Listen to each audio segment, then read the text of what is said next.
Hi, welcome to Infusion, the podcast. I'm comedian Chris Patrick, aka Self-Proclaimed Power Man, and I'm here with my co-host, it's another Rach. Hey guys, and we got a treat for you. We got Sandford here. Yeah, Sandford runs the fruit stand called Fruit Bowls in the Midtown Global Market down. Now, if you're not from Minneapolis, it's down on Lake Street, also known as the old Sears building. And Stanford's a young African-American entrepreneur. And last year we had the uprising with the George Floyd stuff going on. But we're here to talk to Stanford about what's it like being a young entrepreneur, African-American entrepreneur, and also what it's like running fruit bowls and running a stand in the Midtown Global Market with business kind of being down because of the uprising and stuff like that. So Stanford, welcome to the show. Hey, nice to be here. So tell us about Fruit Bowls, how you started Fruit Bowl and... Fruit bowls? Is it fruit bowl or fruit bowls? Fruit bowls. Fruit bowls. Fruit bowls. Yeah. Fruit bowls. Right, yeah, but it kind of happened. Me just wanted quit the 9-to-5 type of job. So I was thinking of type of ideas that I had, and I ran into an idea where I was trying to make like a cuisine with the fruit bowls at first. And okay. Now, interesting thing. You're not a professional chef or anything. Actually, I'm not a professional chef, but I have definitely cooked at a kitchen before. I've been a chef in the kitchen, and I've been actually a couple places now. Okay. Yeah, mostly every job I do kind of got something to do with food or based on food because I kind of knew where I wanted to go and where I wanted to be. Sure. So you've been around food. So you were trying to start a cuisine, putting. All right. Yeah, so I was doing a cuisine, and then me and my girlfriend tried it, and it was horrible. I mean... What was it? Was it... Oh, man, we had like a melon bowl. We had a rice, chicken. I put some type seasoning on it, some cilantro, some onions. Sure. It was horrible. In a melon? In a melon. Okay. Oh, my God. We both looked at each other. I said, yeah, I know. I understand. I understand. So we went out to lunch that night.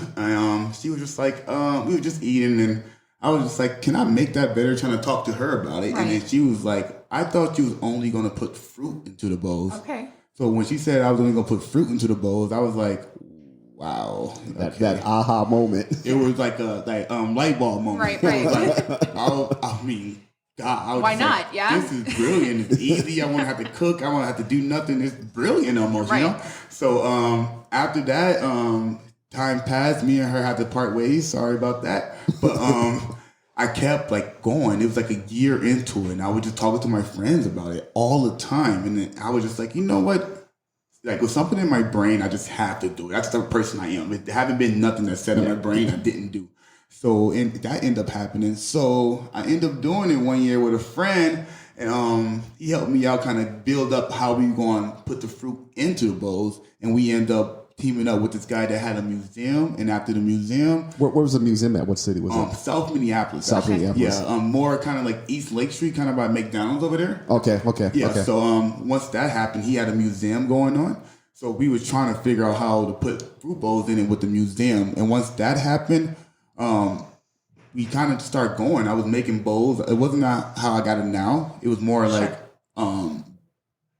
not on demand, but it was more like I made it, wrapped it up, and you had to pick bowl. Wherever bowl I had, you had to just go with the fruit that was in it. Okay. So it wasn't like when me and Zoe walked in. Nowhere close. Nowhere close. The way me and Zoe walked in there, Chris, Zoe's our daughter. Because you haven't been able to experience it, is he has a list of different fruits that you can pick from that you want in that bowl or smoothie. Mm-hmm. And it was so good. Zoe fell in love with it. She kept on, like, after we got his information, she kept on, like, what did you put in that? Yeah. Like, because he has a special spice that he has in it, too. You're talking about tahini. Yeah. So she, like, totally fell in love with it and can't wait to have another one. Yeah. So you got it going. He had a museum, and you were selling fruit bowls at the museum. Yeah. Then I started getting a lot of foot traffic going in and out, so that didn't sit right with him. So we had to part ways again, trial and error all the time. Right. But that showed me that this had potential when I was selling it out of there because it wasn't how it was. So I seen the potential in fruit bowls right then and there. And then after that, I started selling it straight out of my house after that. I was making bowls right here in my couch and just selling them out my house with various sources. I don't really want to say their name because, Right. yeah, but I do.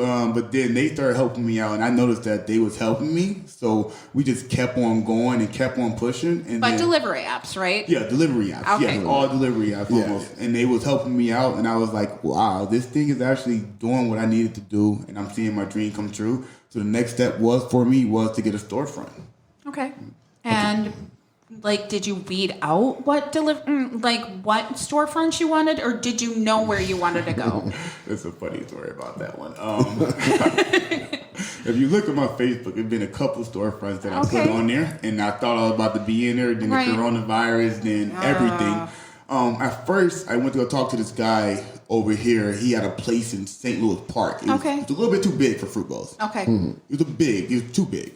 And I was like, I don't want that much. And he was like, you know what? I have something in the Skyway for you. Okay. So I went into the Skyway, and it was perfect. Oh my! I actually wish I could see this guy again, right? And pay him like, no, I need that spot. I need Skyway right now. I need Skyway. How is Skyway traffic now?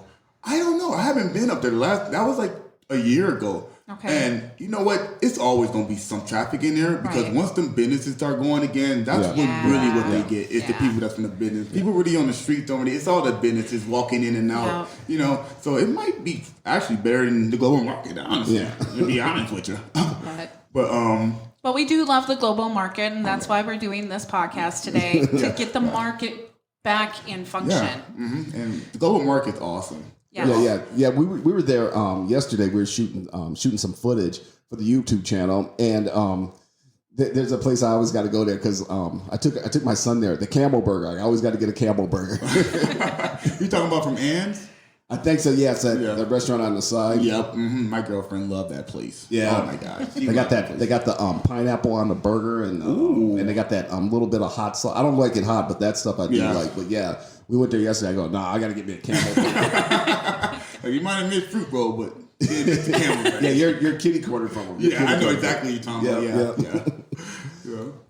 Yeah. So being a young entrepreneur, I mean, and that's what it takes.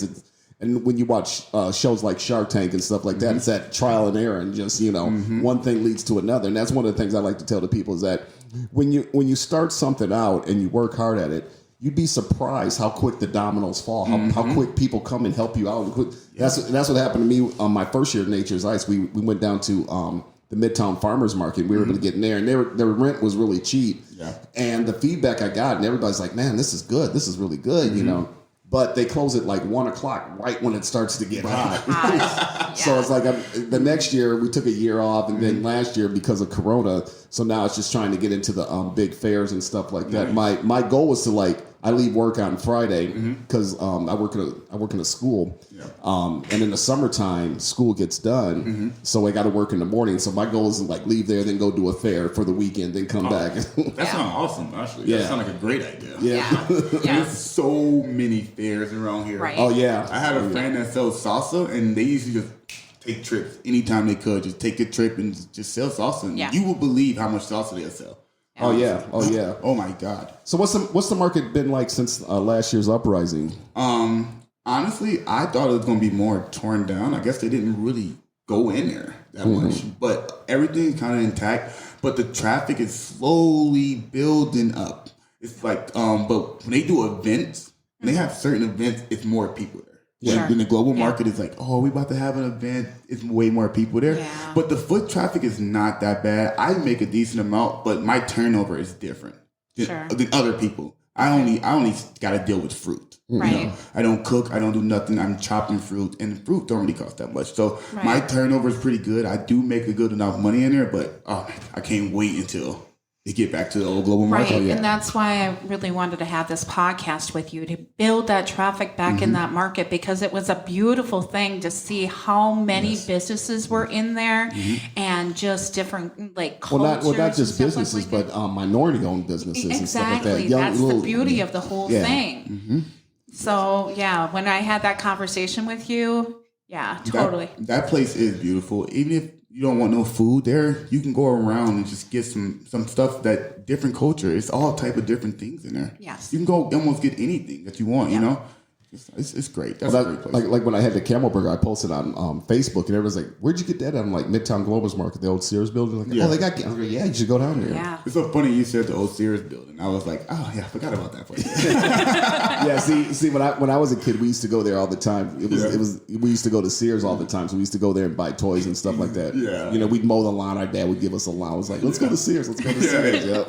Yeah, I remember they started building the global market and started building that stuff around there, and we were like, "What they about to do here?" And it was the global market. Yeah, the old Sears building.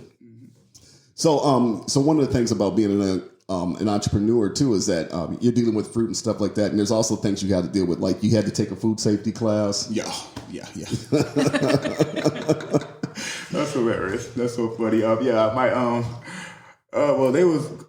The global market is a great place to be at. They really help you, and they got like other funds that can help you and other things that can actually further your business. It's a really great place there when they help minorities. But I went they told me to get my license, and I went there the first time, and I just like listening. I was just listening. They was like, I was listening, and they was like, "You got to do the test today." I'm like, hold on, this ain't like a week class. Like I got to learn everything right now and then do the test. I failed my first time. I was like, wow. But then the second time I went, I passed with flying colors.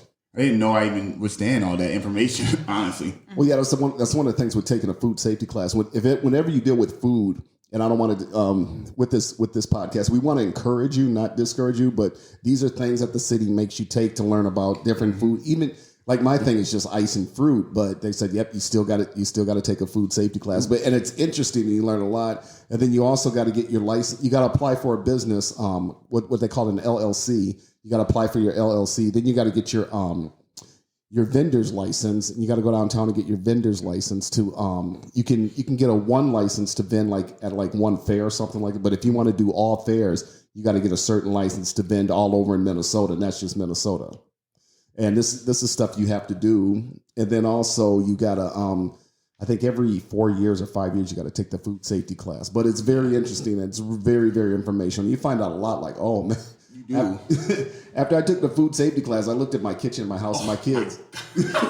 My kids will not clean the kitchen. I said, you know what? Next time I take a food safety class, you guys are coming with me to realize why I'm so picky. If you see like the information they give you, like do not leave that chicken out for too long. Yeah, it's like little thing like steak. I'll be like, no, just throw it away. You know what I mean? Because if you think them things is like, oh, I'm not just put it in the microwave, heat it back up, but salmonella and certain stuff don't really go away. You know what I mean? Yep. So, even if you like certain stuff, I forgot what it was, but even if you heated it at a certain temperature, you would still get sick from it. Yeah. Oh yeah. Still. Oh yeah.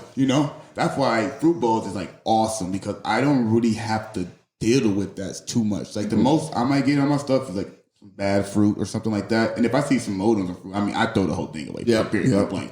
But I don't have to deal with all the other stipulations that come with meat and having like separate your meats. Make sure you can't use the same tray for this meat, chicken. You gotta have chicken on top, egg. You can't have certain stuff on top of things. It's just like wow. That's why I'm like, let me just stay right here with fruit. Well, and that's the thing too about, like I said, about being an entrepreneur. Because when I started mine, I was like, okay, I just go to a fair. And then I found out all this stuff you had to do. And at the time, I was going through a financial downturn, and I was trying to get myself back up. Then me and Rachel started dating. I ended up getting this job, and I said, listen, I've been having this. I was just like you. I had this thing in the back of my mind. I said, I've been doing this for it's been in my mind for like 2 years. Everything's right. The money's right. I said, I'm doing it with you. She goes, no, I'm there. And we did the Midtown Farmers Market. She was right there. She goes, you need this. You need a sign. So she was very helpful. Very helpful in that situation, huh? Yeah, she was very helpful. And she's like, hey, this is what you want to do. This is, And it's crazy that you bring that up because my girlfriend right now, I don't even think, without her, I wouldn't be in the global market. I wouldn't be running it. Mm-hmm. No, because like you said, we got bills, we got everything else. I would have been working a 9-to-5 job every day. And I'd have been working a job that was really hard. I worked in warehouses, like U.S. Foods and all that. So I'm like working to get the big money, but they was working me, And my girlfriend, she came in, just that little help of half for everything, just like really set the table for fruit bowls.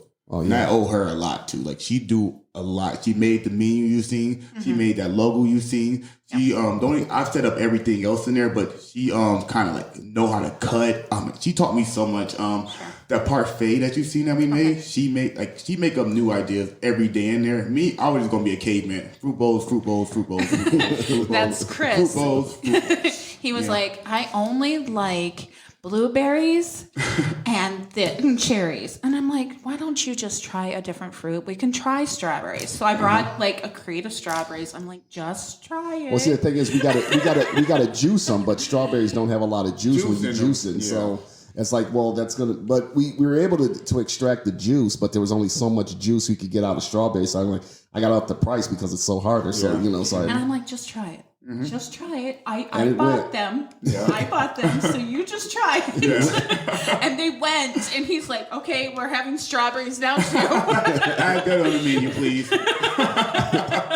But like in the next couple months, I'm working with the NDC, so they about to help me out a lot with my social media and a lot of stuff that's going on too. What's the NDC? It's Neighborhood Development Center. Okay, Neighborhood Development Center. And they help the community. Like, the minorities. I can definitely get you a part of that stuff. They will. I mean, the help that they give you is it will extend your reach. You know, and like they help you with. They got their own loan process, so you ain't got to go to no bank. You ain't got to go talk to them. You already went through a class with them. They know who you are. They know you. Yeah. No, they're not coming to buy fruit bowls. They're coming to buy me, really. Sure. So they help me with. I got a loan coming from them. They do social media for you. They do so much tedious stuff, where you can just really just focus on your business. Nice. Going in there and running your business and making sure you can clock in the hours and the money. Right. And they can take care of a lot of other stuff. And I don't know if you've seen that, but if you ever saw Rebel Billionaire, the first place he went was to a NDC in where was he? Erie, Pennsylvania. When he went to an NDC. It was an Neighborhood Development Center, and they gave him an office, and that's what ended up starting. How he ended up starting. What's it called? Bulldog Barbecue, Underdog Barbecue. Underdog. Nice. Underdog that Barbecue. was on Hulu, so that was a good show to watch. Yeah, she turned me on to it. We started watching it. I just couldn't stop. It was like, man, I'm like, you started watching this without me. It's called Rebel Billionaire. Oh, I got it. No, Undercover Billionaire. Undercover Billionaire. It's on Hulu. Yeah. Oh, I'm gonna check it out. Yeah. I gotta check that out. So he went there with what? $700? $100, and they gave him $100. He didn't know where he was going. So he's a billionaire. Yeah. And he only went there with $100. He didn't even know the location. Wow. So he flew out to this location. They gave him a truck and $100. Wow. And he slept in his truck. This truck was not a nice truck. It's called Undercover Billionaire. And what they did is they sent him to a town. He didn't know where they was going. They gave him a truck and $100. And he said, within a month or 90 days, I'm going to turn $1 million business. And he ended up making this business called Underdog Barbecue. It wasn't quite $1 million, but it got appraised at 700 something. He said, whatever gets appraised under, I'll cover the difference. So then he donated $300,000 to making $1 million business, and it's still going on today. Wow. Yeah. That's awesome. Yeah. I hope I got that same story. I need that story. I need that storyline. Yeah. Oh, man. Things with like businesses starting to pick it up, and we also want to say to people out there, go down to the global market, Absolutely. to the Get in Midtown there. Global Market. There's there's so much out there. There's not just food out there. No, it's not. So there's just something out there for everyone. Yeah, Lots of minority businesses and lots of stuff out there. So what's next for Sandford? Oh man, I've been thinking about that lately. I've been thinking about what's next for Fruit Bowls and where I want to take it. I don't know. I might either get a food truck first, and I might get that this summer, or I might just get another place and just hire some people to be in that one, and I just stay at the global market. Right. I don't know yet where we about to go, but it's in either of those two directions right there. Okay. So slowly build your business up. Yeah. And like I said, I got my partner in crime with me, so she's just there for the ride, and we just ride it. Right. Yeah. Yeah, because like I said, it's a lot of work, doing that, and some people try to expand to get 4 or 5, different locations. Like you got to expand slowly, and you got to look at slowly, and like you said, there's a lot of resources out there to help you if you're a minority, if you're whatever. There's a lot of resources out there to get your own business going. Yeah. So how have things been picking up since the uprising? Well, I'm really waiting for everything to really settle down. So, we're going to have our tourists come. But honestly, it's been picking up slowly but for surely. But some days, it'd be like packed. Mm-hmm. Sure. Like we said, when they throw an event or something like that, it's really packed. But some days, we got our rush, then we got our cool down. Okay. One day, you might come in there, first 2 hours, I sell probably like 5 bowls or something like that. Okay. And then I just get a rush of smoothies, everything. It's like, I'm just like, all right, hold on. I'll get you. I gotta get more people back here because it's me and my wife. That's just me, us two back here, But other than that, like, it's some days, it's like, it's a hit or miss right now. Right now at the global market, it's all hit or miss. Some days you're gonna make a lot, some days you're gonna come out there. But I always make a steady amount. Since the first day I came here, I made that amount, and I always kind of make that when I'm there. So I can kind of like, move money around and kind of, yeah. So my question is it slow, do you think, because of COVID, or do you think it's slow because people just don't know that it's open? A little bit of both. Okay. Honestly, but I think COVID might be actually helping it because people want to just get out their house. Right. You want to go, and people want to get back to the community right now. Right. A lot of people want to do the good right now, Yeah. A lot of things been happening, and we've been watching it, so people want to get back, Right. But because it's not open. Right. So it's not open, really. It's because, like, my girlfriend, she was like, she showed something on her Facebook, and they were like, where is that? And they were like, the Global Market. And then she's like, oh, okay. I thought that place was still closed. Sure. And we like, well, it's not at all. What's going on? The windows are fixed and we're open. I'm personally going to talk to the global market. Like, you guys need to promote a little bit more so people should know that you guys are open, Because people are ready to give back. Yeah. They are. Yeah. New world. Yeah, and it's good too because people are ready to rebuild that community, and because that was one of the things with the uprising, because everyone's like, why did they destroy their own neighborhood? It's like, and I looked at it and I was like, question at the hospital. I hate that question. Yeah. And then I turn to them and I say, would you destroy your own neighborhood? Yeah. And the answer is always no, I would not destroy my own neighborhood. And I'm like, they did not destroy their own neighborhood. They did. Yeah. No. I know a lot of people that live around there, and I know for sure it wasn't them people. It's probably people from out of town, just ready to be a part of something. Yeah. A lot of people from out of town, like, I want to be a part of this. I want to be a part of this. I want to do this and that. Like you said, I told you guys, I went over there and I seen like childhood memories get burnt down and all that. But I mean, a life over a building. Yeah. Come on, a life over a building. Well, that was the thing with us because we tried to drive down there like a day or so later, and we were down on Lake Street. We were down up by the Uptown area, over by Lindale, and I said, "Well, I just got to turn off. This is because it was like bumper to bumper, and everything was boarded up." And we got out and walked. Yeah. The worst part about all that was you couldn't get nothing from over there. Yeah. So you got people that ride the bus. Yeah. Their main transportation. Yeah. You got people trying to make it to Hopkins, out Richfield, and all that with grocery bags. You know what I mean? Yeah. And you got people that just like, older people that just, I don't want to have to go carry and then come back and drive, Yeah. Yeah. That was like the worst part that was like the worst outcome to me. Even when I went over there, I was like, wow, I can't go get this. I can't go do this. We gotta actually leave from over here. There's no resources. And that was the thing with us, because a few weeks later, she goes, I want to go down there, and I'm like, well, we're gonna have to take the train. So we took the light rail down there, and we took a bus down there. We didn't get down to the George Floyd, but we got down around Midtown Global Market. We took some pictures and stuff like that. And she was like, I used to live down here. She was crying. I said, it's hard. It's hard. It's hard seeing the rebel and seeing that, And as it's rebuilding, it's gonna be beautiful. Yeah, I can tell they're about to make it even more beautiful, honestly. Yeah. Oh yeah, and that's the thing too with that, because everybody was like, all these Black Lives Matter, and I'm like, wait a minute, do you see the TV? It's not just black people marching. There's black people, there's white people, there's Asian people, there's Mexican people. Yeah, everybody's marching. Everybody's trying to get fed up. Yeah. This world that we live in is just people just starting to turn a leaf. We all know that we're all sinning all the time, and people starting to understand, like, all right, we gotta at least come together and sin together.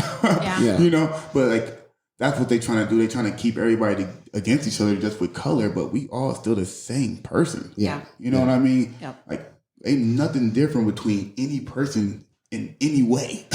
Exactly. I can testify to that when we're working with people at the hospital. There's nothing different inside their bodies. Nothing different. There's no gold point on nobody.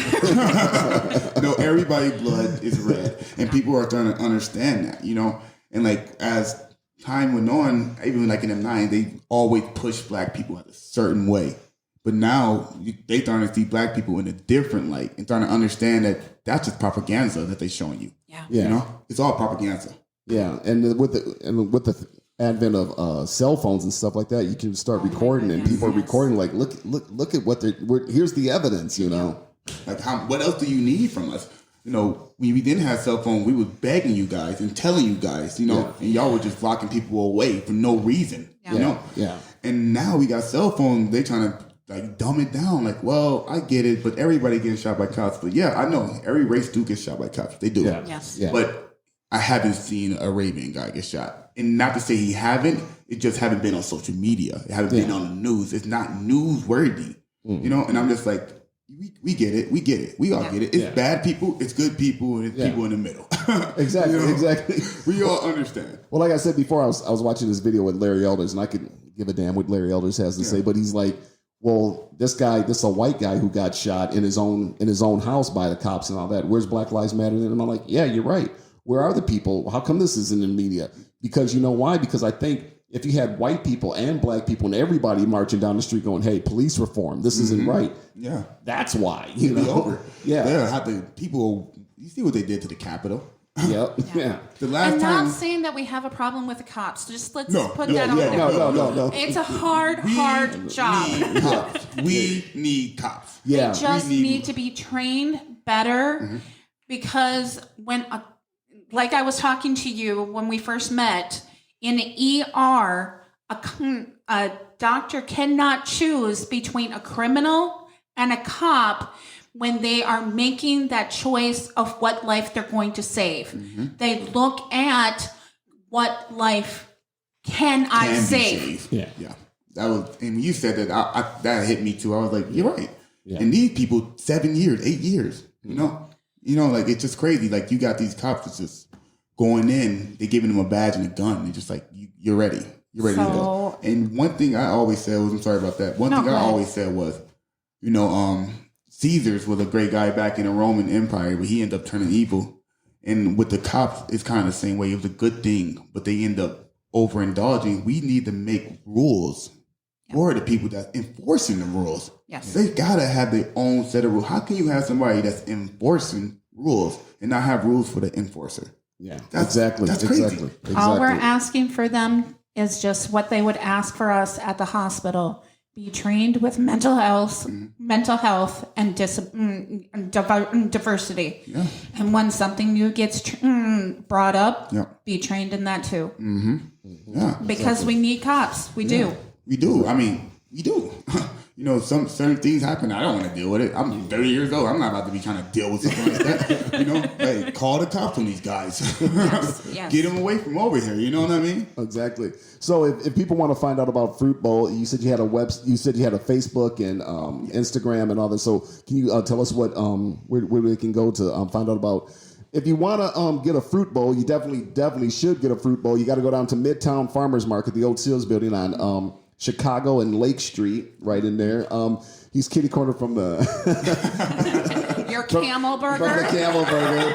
But he has a big sign up there that says Fruit Bowl. And also, if you want to know what Fruit Bowl is, or if you need him for events or anything, you can go to his Instagram. My website. You can go to my website. His website. It's fruit with an S at the end, bowls with an S at the end, restaurant.com. You can also look me up on Facebook. It's Fruit Bowls Fast Food Restaurant. And my Instagram is fruitbowls.restaurant.